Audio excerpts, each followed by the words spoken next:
Oh, do I have a show for you today because one of our all-time favorite guests joining me today. It's Dr. Aaron Carroll, and it's a great conversation. It's the kind of conversation I wish everybody could hear. He really is the smartest when it comes to healthcare and so much more. I think you're going to love it. If you want to jump to it, you can right now. It begins at around 25 minutes in. But I've got your headlines and a great clip show coming up as well. So let's get to that right now, right into it. With all of it. Can't do any of it without you. Patreon.com/Pete Dominic. No ads. You fuel and support this show each and every day. So sign up now. Patreon.com/Pete Dominic. Just $5 or more. Many of you, most of you even pay more than that. And if you want to upgrade your pledge, you can always do that as well. But I've got to get to the big stories of the day. And there are a lot, of course, as there are every day in this shit show that we live in. Of course, yesterday was Veterans Day. Former President Obama greeted a whole bunch of veterans. And the current Commander-in-Chief, General Eisenhower, that's right, General Eisenhower. He was at Arlington yesterday, making it all about him, if you can believe it.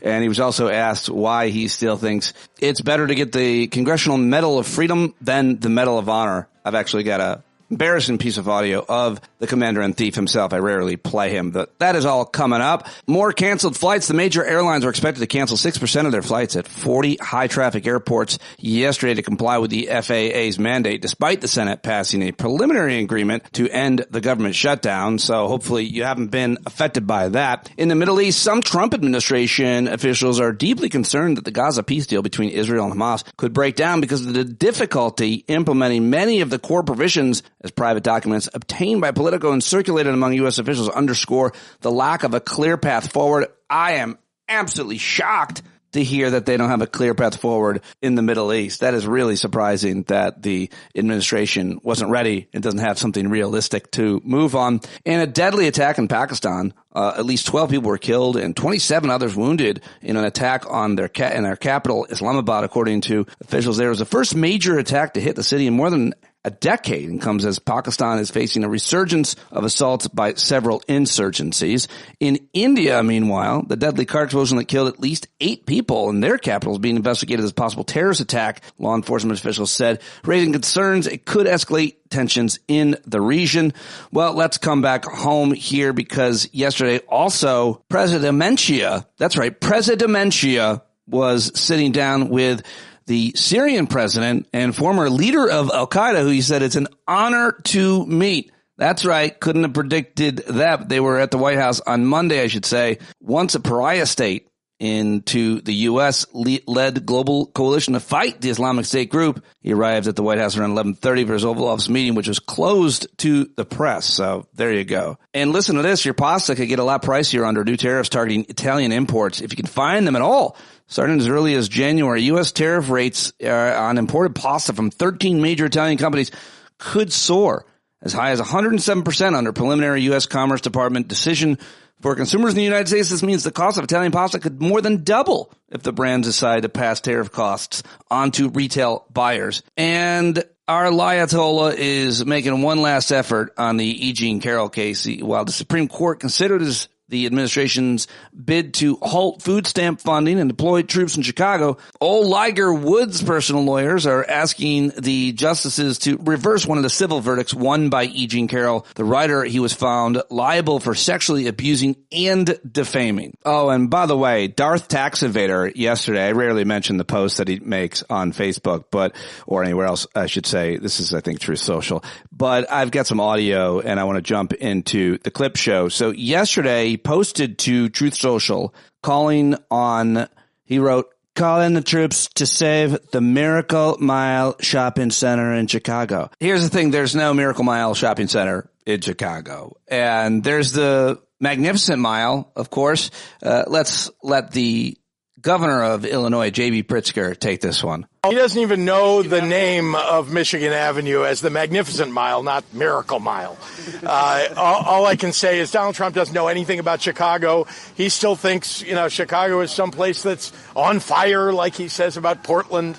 The man is demented. He really has no idea what he's doing. And all I can say is it's a great city, and we continue to have great people who live in this city who protect one another against his ICE and CBP troops that are traumatizing our kids in our neighborhoods. Yeah, there you go. That's called leadership, everybody. Yeah. What do you think of it coming at you? Leadership. Ooh. Let's get to Jon Stewart at The Daily Show. He was in on Monday night, and he had this to say about the Democrats and the cave, the big cave. Caved on the shutdown. Not even a full week removed from the best election night results they've had in years. 7 Democratic senators and voted with their Republican counterparts to end the shutdown and reopen the government. And did they get their extended health care subsidies? Democrats wanted the deal to include extending subsidies for the Affordable Care Act. Instead, they got a promise to vote on it at a later date. I cannot believe it! You had the wind at your back. Election victories all over the country. The new Sydney Sweeney movie, box office bupkis. Democrats, you sold out the entire shutdown not to get what you wanted, but for a promise to not get what you wanted later. Where in the art of war? Hold on. Where in the art of, okay, here it is. I got it. Sun Tzu said, never press your advantage. It's unseemly. Fighting's hard. How about a snack? All right, there you go. Jon Stewart taking the piss out of the Democrats in the Senate. And here is one of them from Virginia. It's Tim Kaine. He was given a hard time by MSNBC's Katie Tur, but don't worry, they ended amicably. This is a good deal for Virginians and a good deal for Americans. And you're right, we're going to have this vote, and Democrats will show who we are when it comes to protecting health care, and Republicans will show who they are. But you could have done that 40 days ago. But hold on a second. But I wouldn't have gotten full funding for SNAP, and I wouldn't have gotten protection for federal workers because I needed the president to do that, and he only engaged a couple of days ago. It doesn't seem like some of the party is just angry about this. It seems like this is ripping the party apart at a time where it felt like the party was coming back together post-elections. How do you convince your fellow Democrats to stay together on this? And how do you convince voters across the country to believe in the Democrats again? Can I just say, go ahead. Can I just say, ripping the party apart? I think you're over-dramatizing this. I mean, I know the news business is to try to make everything like the biggest crisis since let me hold on. Don't say it's me. I will quote your fellow Democrats. Gavin Newsom calls it pathetic. Hakeem Jeffries, complete BS. AOC says this is not about a base of voters. This is about Katie, about people's lives. Chris Murphy says it makes Donald Trump stronger. This is a moment that demands fighters, not folders. Yeah. I mean, this is me quoting Democrats. I'm not making things up. Right. You know, it's reading what people are saying and reporting it. I know it. And you would have said this. You could have read the same quotes last month, a month ago. Will Rogers, 100 years ago. I don't believe in organized politics. That's why I'm a Democrat. We're a big tent. We have different points of view. I've been doing this for 31 years. This is by far a minor league issue within the Democratic Party. We're going to unify around having the health care fight within a month. And people are going to see where Democrats are and see where Republicans are. And I'll be glad to come back and talk to you about it once we've done that. And I'm always happy to have you, and I appreciate where you are. And All right, enough. Okay, let's get to the governor of California. Gavin Newsom sat down with CNN's Jake Tapper, and Tapper tried to give him a hard time, or really just ask him about the strategy that he's taking, mimicking and making fun of Trump and selling shit at a store, making fun of him. Here it is. I thought it was good. You told the group upstairs, your store, that you told the Democrats that you were rallying with, you have a store, you sell Trump knee pads. Trump knee pads for... Signature Series. Signature Series? Yeah, sold out at the moment. Sold out? Yeah, well, because people have sold out, and because universities have been selling out, because law firms have been selling out, because corporate leaders have been selling out. People are selling out this country. I mean, we're seeing foreign leaders. I mean, what an embarrassment. Poor guy over in South Korea handing out this crown. I mean, it's embarrassing. genuflecting. It's just, so this is unbecoming from a global perspective, certainly from the prism of which we see the world more domestically. Look, the Patriot site's up there for a reason, along the lines of why so much is online, for a reason, to expose this president, to expose this Pravda network, to expose those that are complicit all around him at this moment. Yes. Gosh, that guy's real good. Real good. He's Mamdani good. Mamdani's Newsom good. You know, a lot of you think he's got some dark energy. Don't trust him fully. But listen to this 2 minutes from Tapper and Newsom. I thought it was really important. When you talk about President Trump, you're gravely serious. When you and your staff tweet about President Trump, it's a little different. You've taken on a real mockery of the president, mimicking his style of writing, using AI images. I'm not sitting here tutting you. Just let me just go through what you've done in case people don't know. I'm not. It takes a lot to offend me. Marie Antoinette imagery, calling him a beta, all those tweets. And there's been some very interesting response by the president's favorite network, where they seem very shocked, very upset by the tone in your tweets. Yeah. Stop it with the Twitter thing. I don't know where his wife is. If he wants an even bigger job, he has to be a little bit more serious. I don't know what he's trying to do, but it comes across as childish. A new performative, confrontational style. Maybe it wins you points with the loony radical base in your party, but America is not going to vote for that record. No, they said, where's his wife? They want to wash my mouth out with soap. Without any situational awareness, that they've said not a word about Donald Trump dressing up as the Pope, Donald Trump putting his picture up on Mount Rushmore, Donald Trump sending insane all-cap tweets that are just madness. And so we wanted to put a mirror up to all of this. And we want to do it with a sense of humor, but also a sense of sobriety, that this is the president of the United States. What's been interesting about this approach is it's also clarifying, because we pulled the curtain back from the wizard and we've exposed him. Weakness masquerading as strength. That's the origin story with Proposition 50. Why else do you say you're entitled to 5 seats? Why do you do midterm redistricting to ask Greg Abbott for something? Because you know you're going to lose the midterms. And he is underwater. You guys run the polls. Every single category. This guy is historically underwater. He is struggling right now, and the outcome of this election has really exposed him in a way. But we certainly want to keep that mirror up on Trump because I do believe this kind of humor and clarity, I think, is effective communication. All right. Indeed it is. And it's been really effective and impactful, I think. I certainly think that. I think everybody thinks that. All right, let's head over to the House. Finally back in session after like 80 days or something like that. And I love Congressman Jim McGovern, who really went right after his Republican colleagues at the very beginning of the hearing. Talk about humor. Well, hello, Madam Chair. Welcome back. Hello, Ranking Member. Long time no see. I hardly recognize you guys. Where the hell have you been? It's good to see you back back in the Capitol building. We've been looking everywhere for you guys. I mean, seriously, we were worried. We actually started handing out missing person posters. Nobody has seen you for 8 weeks. But hey, I'm glad that you're okay.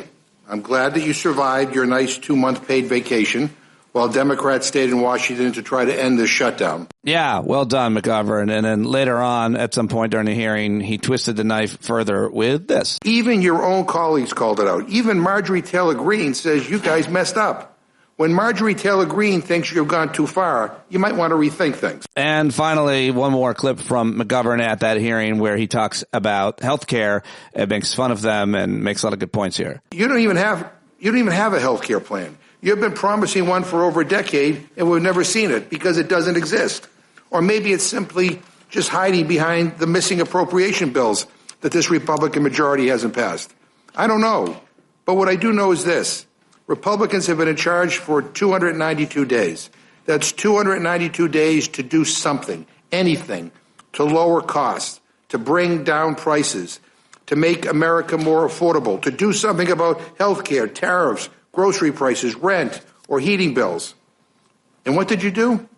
You handed out tax breaks to billionaires and took the longest paid vacation in modern history. Yeah, I love it. Can't get enough of that guy. I also love Congressman Joe Neguse, who had this to say to reporters yesterday. But I do just want to underscore a point that Chairman McGovern made.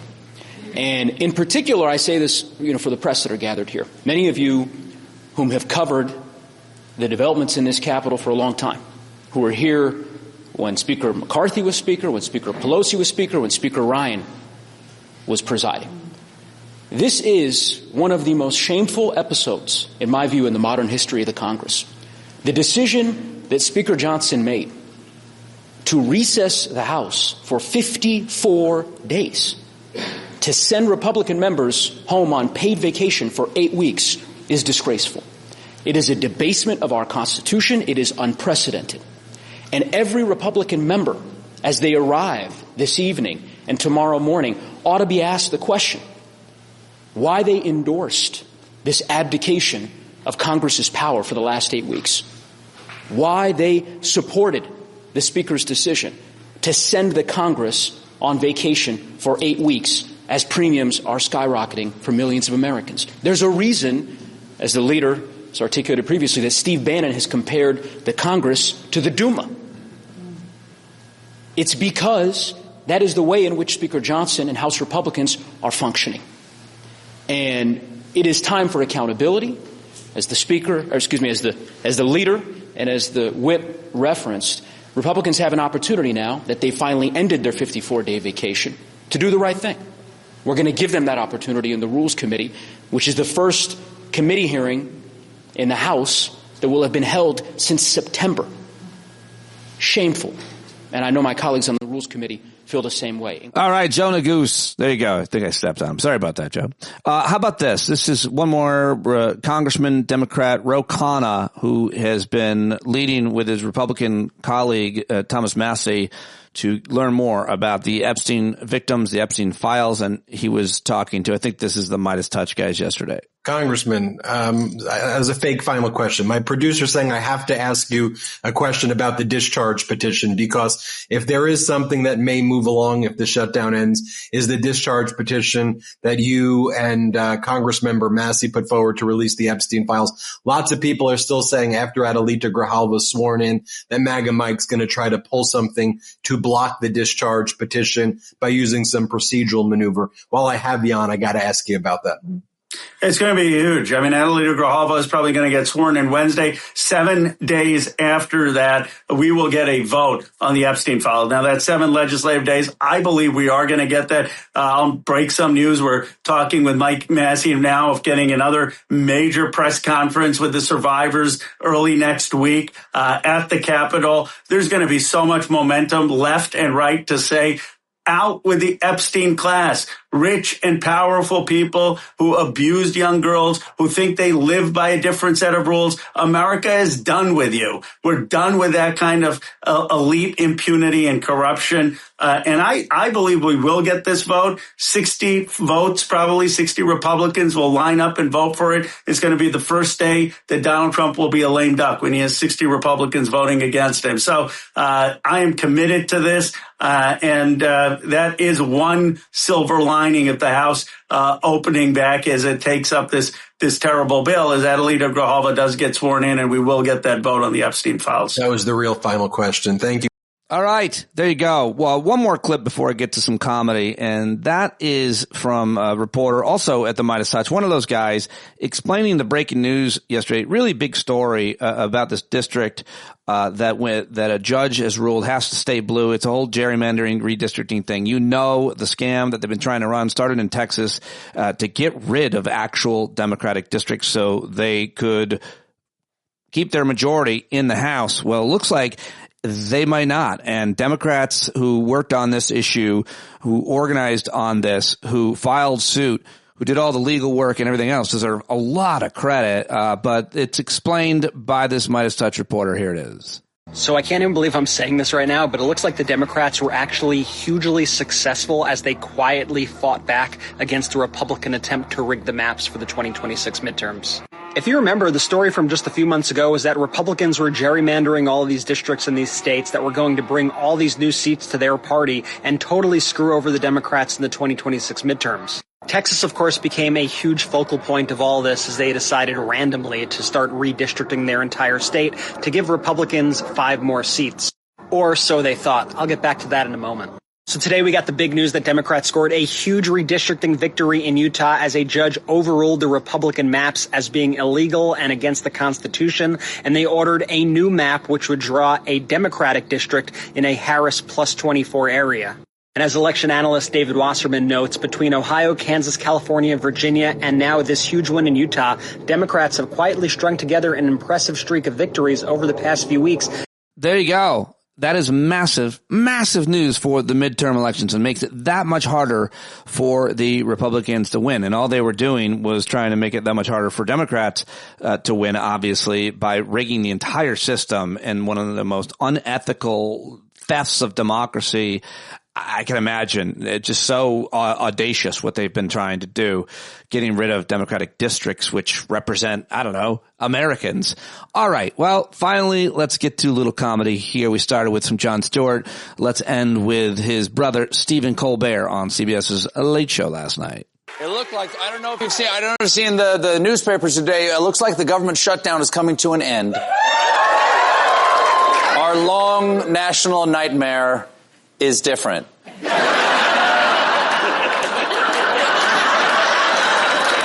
How many days? 41 days so far. It is the longest shutdown in U.S. history. Democrats have been holding the line, demanding Republicans compromise to keep Affordable Care Act subsidies available for millions of Americans. Well, last night, 8 Democratic senators voted with Republicans to fund the government through January without any Affordable Care Act guarantees. So yes, the shutdown may have been long and painful for millions of Americans, but at least it achieved jack squat. That is, and we know why Jack is squatting. But these Democratic defectors did get one concession. Senate Majority Leader John Thune promised them a vote on the ACA in December, because that's when people get down to serious work.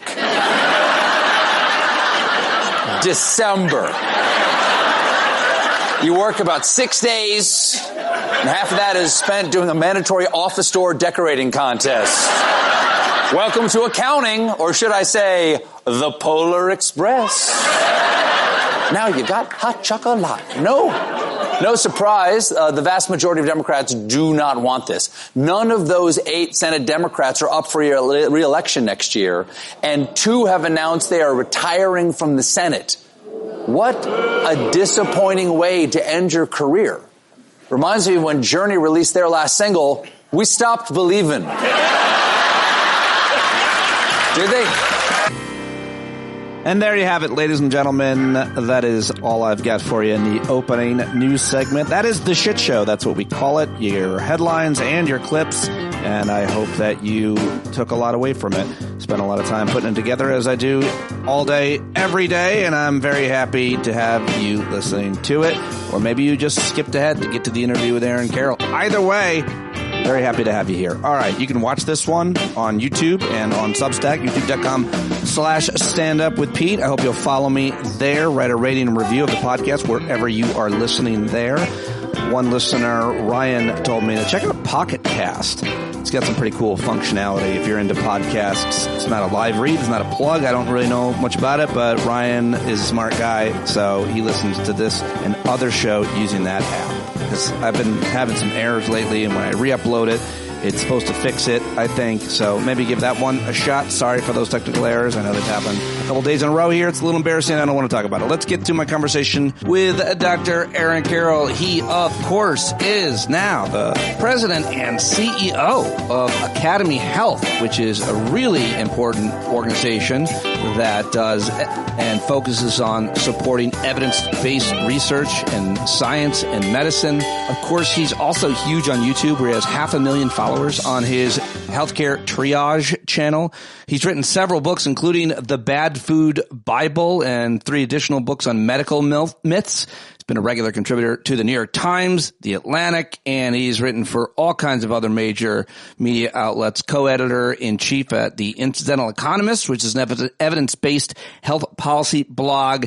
And what else can I say? A very good friend of mine, the former director of the Center for Pediatric and Adolescent Research at Indiana University, a BA in chemistry from Amherst, an MD from Ivy League University of Pennsylvania, as well as a master's in health services from University of Washington School of Public Health. Want me to keep going? I won't. Let's do it right now with Dr. Aaron Carroll. Oh my gosh, look who it is.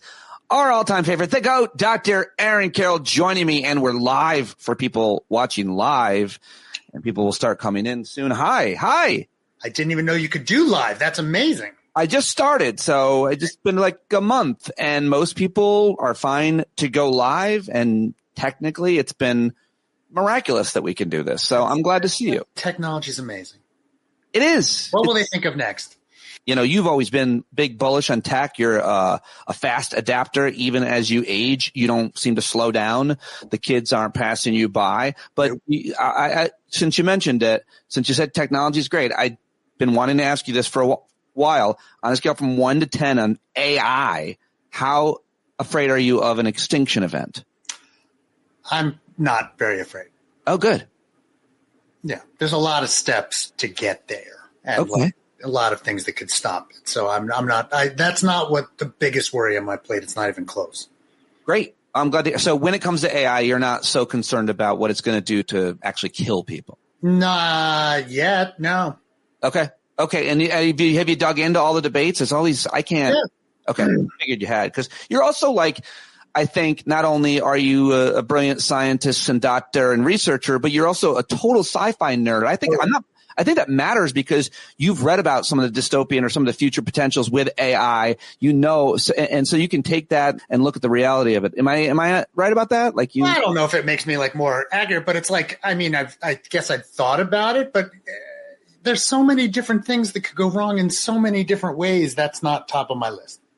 I'm happy to see you to talk about healthcare and health policy. It's funny in the chat. I'm much more concerned about that. In the chat, one of our friends says, hello, dental flossers of the Stand Up with Pete Dominant community, unite. Never going to write that one down. Never forget. Hashtag never forget. No. I do want to talk about some health-related concerns, things, and obviously health policy. But real quick, I'm 50 now, as you know. What do I need to know? Anything? I mean, I found that I've gotten more tired. My near vision has gotten worse. Things don't heal as fast as they used to. But, otherwise everything's great. And I'm a few years past you. So, it's all fine.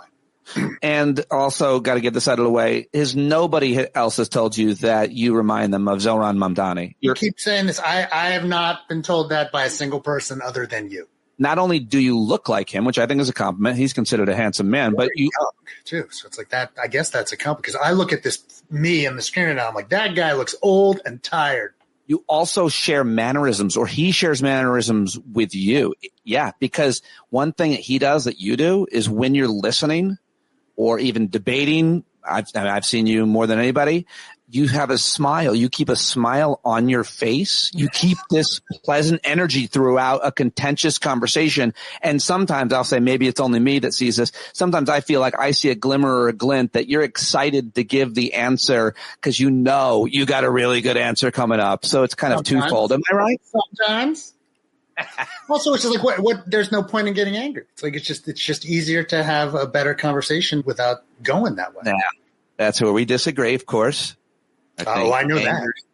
It's so funny. Recently, somebody said to me, have you ever met Pete's dad? I'm like, he's yelled at me on the radio. And then they're like, have you met his brother? I'm like, he's yelled at me on the radio. It's like, I think everyone in Pete's family has at one point or another yelled at me on the radio. So it's like, not my mom, I don't think. No, not your mom. To your credit, not your mom. You think leading with anger is never good? It rarely accomplishes what you would like. I mean, it's like if your goal is to try to change behavior or influence people's decision or get them to think differently, anger rarely works. Do you think that's the primary reason I'm so alone? All right, moving on. No, there's so many. I knew when I said it. You walked right into that. I'm like, please. Locked and loaded. It could be your face. I don't know why I'm writing them now. Another reason, if we're going to, All right. We talked health policy and health insurance for years. I can't believe we're still doing it. It's amazing. And it's become primary in the conversation because of the shutdown and what the negotiation was supposedly about. I think most listeners and viewers right now probably have been paying pretty close attention either to health insurance, the conversation around it for years, or what's recently happened. So I want to ask you a kind of broader question about, from what we've been told by Democrats in terms of the subsidies, from what the rebuttals have been from Republicans in terms of pundits and so on, like from what we've heard from Kaiser Family Foundation and others about premiums and the subsidy that was passed after COVID, has that conversation been represented well, do you think, by the honest, good faith parties? No. I mean, it never will. Like, it is amazing because we are still literally fighting about an incredibly small percentage of people in the United States and how they get their health insurance. So at this point, we're now arguing about people who receive premiums on the exchanges and how much they will be, without ever addressing the root cause of the problem or what affects the vast majority. You said people who receive premiums. I think you meant subsidies on the exchanges. Subsidies for their premiums on the exchanges, right? Which is not not a small number of Americans, but we're talking about 15% of America. I mean, I'm not even sure what the actual number is, but we're still having the same arguments that we had way back when, without ever addressing any of the root cause problems that really affect. I'm hearing you say what I'm hearing then is that we're talking about a small percentage of Americans who are insured, who get their insurance on the individual market, which and are getting premiums that necessarily cover them. Which again, I'm not minimizing the problem.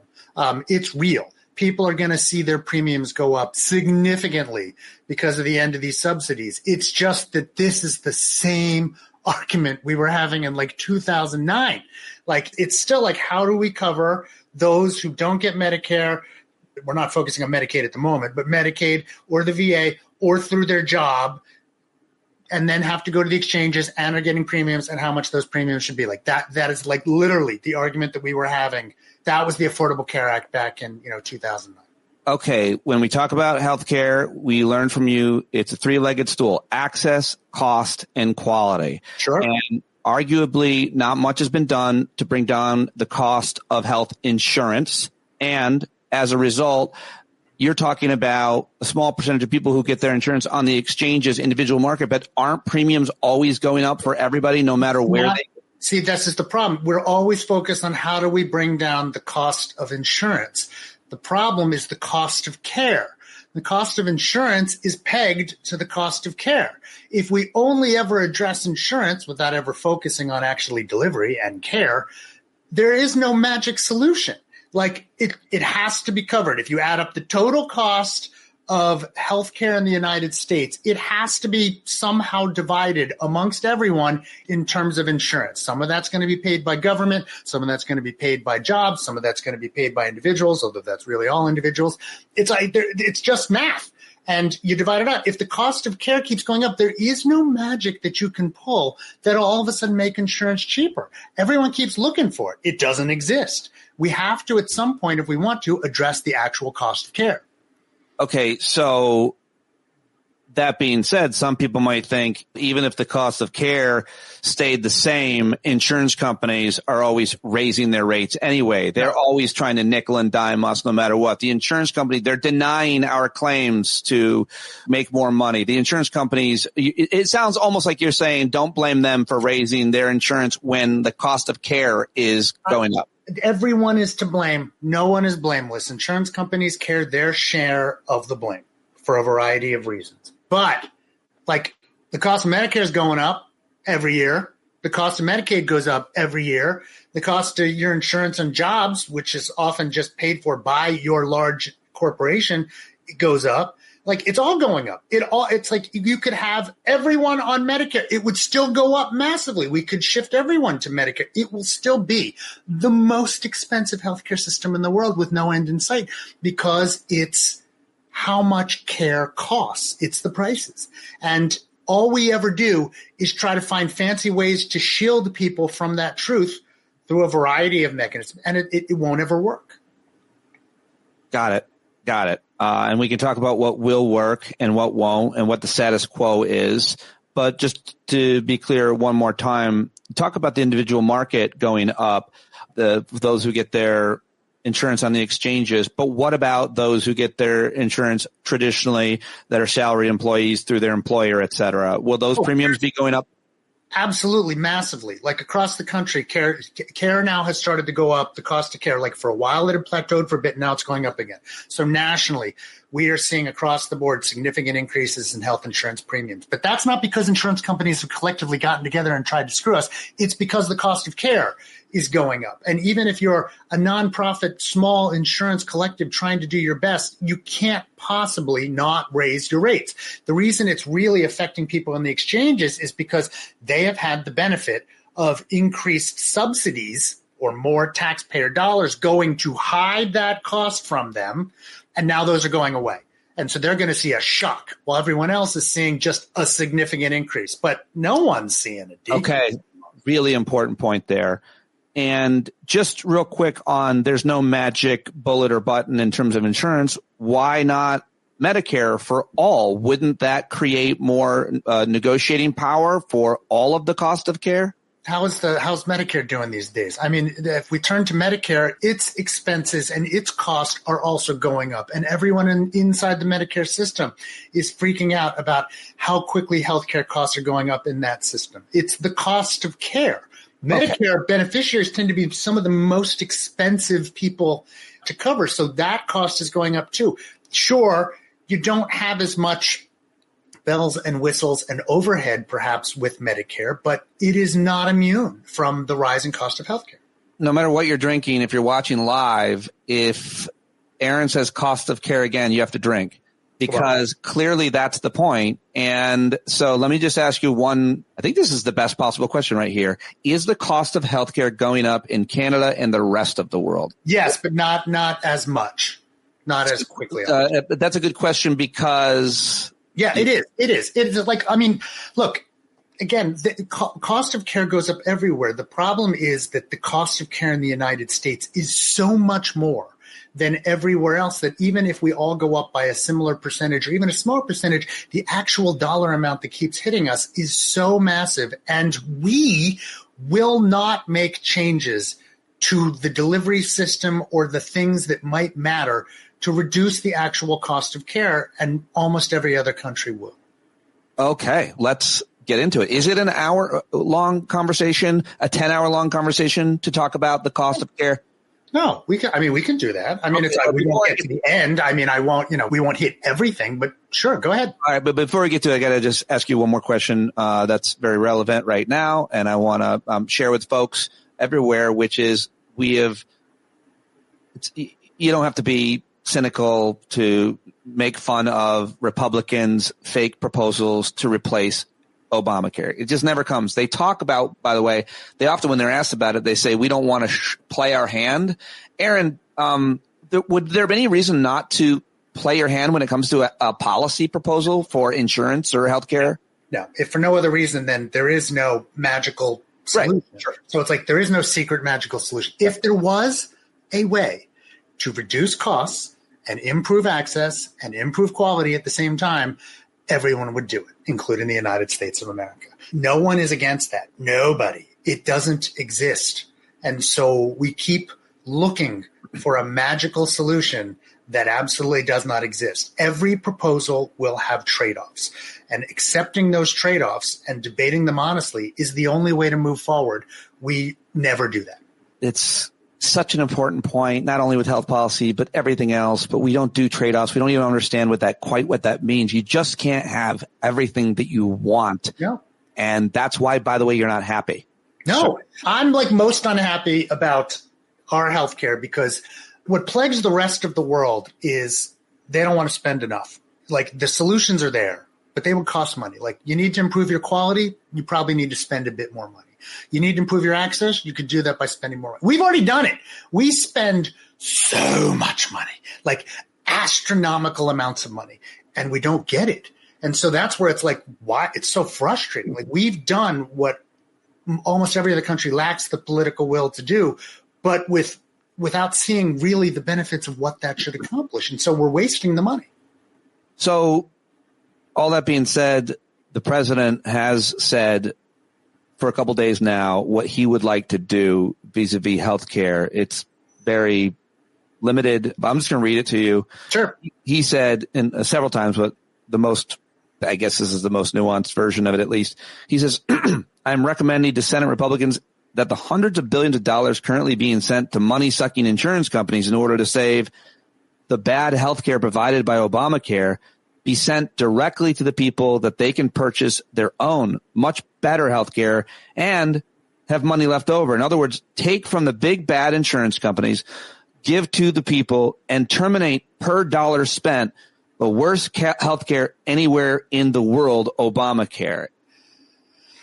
Okay, so you have to get used to the fact that insurance at some level is I don't want to say socialism, but the idea of insurance is everybody pushes their money in a pile, and the people that need it get it, and they give it to health. Like that's how auto insurance works. We pool all our money together. The people that have the accidents get their cars fixed. Fire insurance, people push all their money together. Whoever has the fire gets it. With health insurance, we're theoretically pushing all our money into a pile, and it's going to where it needs to go. If you give everyone just cash, then they can only spend that cash. And the amount that each person gets is not going to be enough if they truly get sick. If we give every American, I'm making up a number, 10 grand, and then they get cancer, well, where does the 100 grand come from? And then if people are like, oh, they should have bought insurance. Well, okay, then we're back where we started from. Whether we give it to you to buy insurance or whether we give it to insurance is whether we do it collectively or individually. And as soon as we start doing it individually, what happens is healthy people make out like bandits and sick people get screwed. That's the system that we had before, where you couldn't buy insurance in the individual market unless you were perfectly healthy and young, because it's not in an insurance company's financial interest to sell someone who might be sick or already have a disease to get insurance. So we have to create this complicated system, if you're going to go that route, where we have community ratings, and which is what every country that does private insurance does. Community ratings, which rate the health of a people. You don't get your insurance costs the same as everybody else's, and we don't look at you and say like, your insurance is going to cost X and your insurance. We just rate everyone the same. That's just like there are only so many options available. There is no example of where it works, especially in the most expensive healthcare system in the world, where you give people money and say, go free market it. It just doesn't exist. Even, your most private systems paid for, like Singapore, don't operate that way. They might for general practitioner, for cheap care, but hospital care, people buy insurance and they actually mostly get their care delivered in public institutions because that's where the savings is, and the delivery side, not on the insurance side. But we fixate so laser focused only on ever talking about insurance without ever talking about, again, the root causes of why does care cost so much in the United States. All right. Great answer. Brings up a lot of other questions, but I really do want to get to this question about why our care is the most expensive in the world. Let's talk about the drivers of the cost of care. And there is a plethora, a myriad of reasons that our care is the most expensive in the world. Where do you want to start? How do you talk about this with people that don't? At the end of the day, it's the prices. It's that we charge more for everything in the United States of America. And why?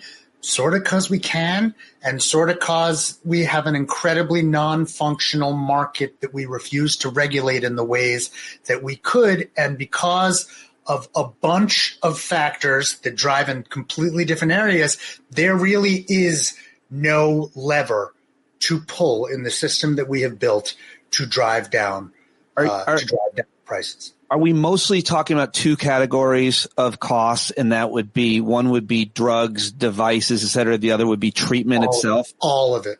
Everything. I once did probably the most read blog series I did back in like 2010, back at the Incidental Economist when we were doing this Affordable Care Act style, was on why does care cost so much in the United States? It's because everything costs more. Doctors cost more, nurses cost more, like hospitals cost more, drugs cost more, devices cost more, care costs more, staying overnight in the hospital. Everything costs more. It is the prices. And until we are willing to grapple with all of it and shrink it down, there is no way to hide it with an insurance scheme where sick people won't get screwed or everyone feels it. Is that post at the Incidental Economist still? Yeah, absolutely. I mean, the numbers are probably dated because, of course, it was 2010, but, the theories behind it are probably still pretty sound. So if you were advising policymakers, and how much do you as your role at AcademyHealth now, what would you tell all of them, not just Democrats, but everybody about, in this case, where to start to bring down the cost of care? I'm not even talking about insurance coverage.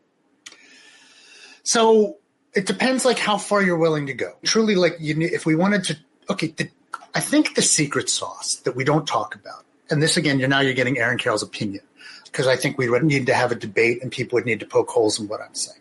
But what separates us from the rest of the world, what differentiates us, is not how we pay for care, because there's a ton of insurance schemes out there. We always fixate on Canada. I don't know why, because it's arguably one of the few healthcare systems that's not probably much, much better than ours. It might be more equitable and fair, but I don't know that the outcomes are better than ours necessarily. But we fixate on that, what is mostly a single payer system. But there's more government run, like England or the UK, which is, really socialized medicine. Of course, there's private insurance schemes like Switzerland. There's, private insurance schemes in Germany and the Netherlands, or there's public-private. Sometimes it's public, sometimes it's private. Singapore is an interesting model where it's like very, very, very private, spending, but they really do catastrophic care with insurance. It's not the insurance schemes because they're all over the map. But almost every other country, the vast majority of people get their care in a public healthcare delivery system, public hospitals. That's where they go for their expensive care. And the public hospitals run cheaper than we would ever tolerate. Now, a lot of them also have private hospitals, which you can opt in if you like, but the vast majority of people don't. Most people in all of these countries choose the public system. Is it tiered? Yes.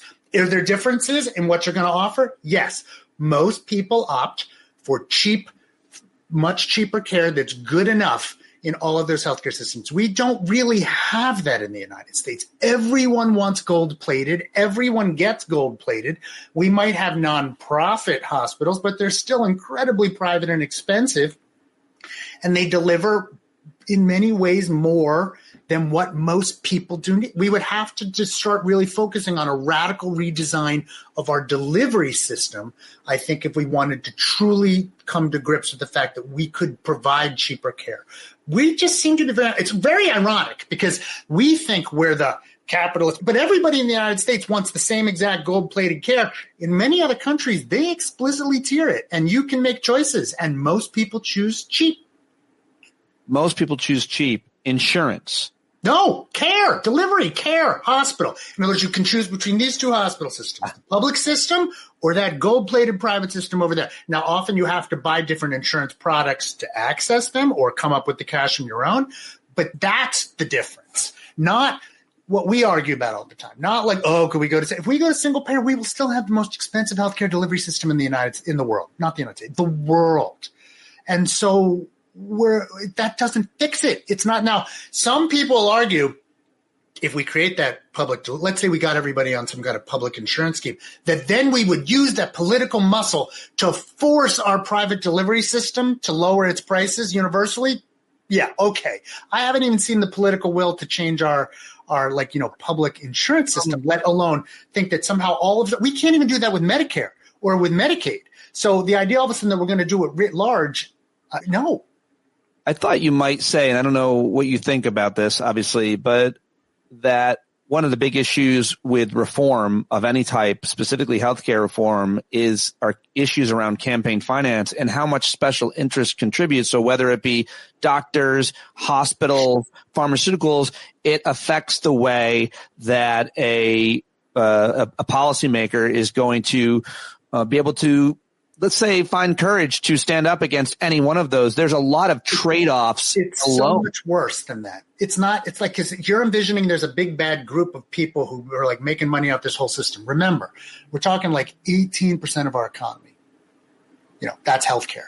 That is what? 1 out of every $6 spent in the United States is on healthcare. You don't need a political action group. If 1 out of 6 people are going to be massively affected by changes that you make, or like 1/6 of the economy, it has its own weight. If you start telling 1/6 of the economy you're going to make less money because we're going to find a way to drive the prices down, they're going to flip out. I don't need a super PAC to get in the way of that. We have built ourselves into a corner where without real leadership and a sense of shared sacrifice and a real political will to grapple with the very difficult beast that we have built, it's not going to get fixed. And everyone keeps looking again for a magic Band-Aid. It doesn't exist. A sense of shared sacrifice is never going to happen in this country. And I'm a pretty optimistic guy, but in our lifetime, there's never been a shared sacrifice. Yeah, I disagray with you. I think I saw evidence during the pandemic where, granted, if you want to look at it's also gets very difficult. At a federal level, yeah, it's very hard to organize a country around a sense of shared sacrifice. Now, you can do it. Lord knows we've come together after 9/11. We've come together, I think, at other points where I could say people really came together. I don't share your pessimism in that. I think in this moment, it's incredibly hard. Around healthcare, it's incredibly hard, which is why we may need to rely on more local changes or, states trying to do things differently. But if someone truly wanted to try to grapple with this problem, it would mean really rolling up your sleeves and getting together with everyone else to fix it. And that we don't do that. We tinker and we say, oh, quick fix, put it over there, a magic solution that we're going to come up with this week, and all of a sudden why wouldn't you have done that already? If you can do this, do it. Let's schedule time. I think I can make a good case, and I miss arguing with you. I rarely can or would I ever, and I don't think I've ever made a real inroads. But on the issue of shared sacrifice, I lived in New York in 9/11. I saw no shared sacrifice, and the COVID epidemic divided us permanently. And it divided us as a people. Country. Yeah, go on. Some people were in solidarity in New York City, staying and not working, but there was always plenty of people that. We weren't all together, but we don't have to talk about that now because I want to. No, I want to because I think, again, it's you're looking too big. This is where the framers had a good idea. There is a point that a lot of government should be done locally and a lot of stuff should be done locally. And then we can have a federal government for what the federal government should do. But for some reason, we think somehow during a massive like that all of a sudden, we should all immediately be run by one small group of people that live in Washington, D.C. I would argue my job was helping to run Indiana University's pandemic response. We had about, 110,000 constituents. It's a medium-sized town. I can wrap my arms around that. We could do shared sacrifice. We could do constant communication. I could, run around with other people. We could make sure everyone's talked to. We could build a public health system. We could build a testing scheme. We can get vaccines out. You can create shared sacrifice around manageable groups. The idea that you're going to do it with 375 million people all at the same time, especially in the midst of politics, no. But we could build a public health system which is somewhat isolated from politics, we can do these things. I didn't hear. It requires us to do things differently than we do now. All right. I'm going to just finally ask you a question about research, the cuts to research and funding. What is the state of play? This is something that your organization has been on the forefront of advocating for. Where are we? Look, AcademyHealth is entirely for the creation and production and use of evidence and data to improve health and healthcare for all. We want more and better research. I think that there are opportunities to reform our current system to make it better. We welcome anyone, including the federal government, coming to the table and, letting good ideas percolate and go around. I think that, some of the ideas that have been voiced might have merit. We're just not having, it feels like, that kind of productive conversation. And we're also looking at instead increased cuts. I will push back, as I did in the New York Times just a couple months ago, against those who claim that all the research dollars don't have benefit. It has massive benefit. We've seen unbelievable miracles in the last 5 decades. The world is so much better in a gazillion different ways, and maybe we don't do a good job of celebrating that enough. But I also can understand and can hold the other thought in my head that too many people feel like they don't have access to those miracles and that healthcare costs too much. And that also can be true, but those are separate things. And like the creation of great things and its access are not the same. And we have to be able to treat those things differently. We also have to be able to recognize that perhaps the system that we had before didn't work as well as we'd like. Maybe it didn't have as much solutions orientation as opposed to just pointing out problems. Maybe it wasn't focused on the stuff that needs to meet the needs of most Americans. I'm willing to, accept lots of debate on all of those things. But we shouldn't just destroy the system that we have that has produced great things until we can work on a new system, because in the interim, there's just not much going on, and that's a tragedy for everybody. Dr. Aaron Carroll, Academy Health, always a pleasure. We are so grateful for your time today. Get back to your real job. Thanks, everybody watching live. Anything to plug? AcademyHealth.org. Anything else? Look, Academy Health, always use your support. We are out there, fighting for research and data and evidence. And, we are a 50, whatever the nonprofit organization is. We are more than happy if people would like to support what we do. We are always happy to take that kind of support. All right, take your professional hat off real quick. Reach behind you. Don't look which book you're grabbing. I'm guessing those are mostly graphic novels. Reach back without. Tell me which one you want. I guess you kind of know they're organized. So just grab whatever title. You can't read the title. Just grab one. Right here? Yeah, sure. Oh, you looked. I pointed before I looked. Move your hand to the left now, and now grab one. There you go. Grab that one. Now you looked. Well, I have to look at the title. I'm sorry. I thought you wanted me to just tell you the title. No, I want you to pull it off. I'm sorry. Oh, that's a pain in the butt because I got to tilt it and get it. Just tell me. This is Stephen Donaldson, This Day All Gods Die. I believe that this is book 5 of the Gap Saga. God, I love you. Thank you very much. One of his lesser known, he's much more famous for Thomas Covenant the Unbeliever, which is really good but dark too. But this is very good. You should go live one day on YouTube or whatever and just go through your books and explain and give recommendations. That would be wonderful. So many books here. I don't think there he goes. There's a lot of books there. Dr. Aaron Zoran. It goes all the way around. It's big. That's wonderful. That's so great. I've been in that room, and it's a real marvel.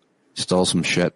All right, buddy. Thank you very much. Love you. Thank you for being here. Thanks for watching, everyone. Bye-bye. Anytime. Bye. Yeah, there he goes, Aaron Carroll, Academy Health, everybody. Go check him out. He's still over on Twitter. If you want to support him there, watch him and subscribe. I guess the best thing you can do is go watch and subscribe his videos at Healthcare Triage. I would say binge them. Let me know what you like over there. Always great to have him joining me. Great to get him back. Always miss him when I don't talk to him. And super grateful that he's in my life. He's had a deep impact, as I know he has in many of yours as well. All right, that's it. That's all I've got. I will talk to you tomorrow. I hope that you are doing all right. Should be live with David Rothkopf at 12 noon East tomorrow on YouTube and Substack, so follow me there. And be good to yourself. Be good to the others. What else can I tell you? Just thanks for being here. Thanks for being you, Bumblebee. You. Hey, you've been sitting so long, you got the creaky knees, you gotta stand up, stand up. I think you're driving wheels with leaking grease. Boy, you better stand up, stand up. Well, there's a whole lot more of us who know what's right. They'll keep right on ignoring us if we keep sitting tight. You got to open up the window to let in some light. You gotta stand up, that's right. You got to rise up, you got to stand up, you got to stare the devil straight in the eye. You got to let him know it's his turn to go. See it clear when all you hear is a lie. So get up off of your butt, down off of your fence. Even if it ain't a very friendly audience, well, they'll begin to listen when you start making sense. And you stand up, stand up.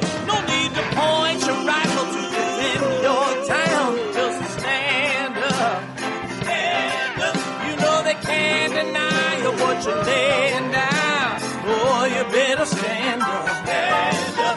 Show your face of every color, yellow, black, red, and brown. This is the place where every lost child will finally be found. There's only one thing to do before we stand our ground, and that's stand up.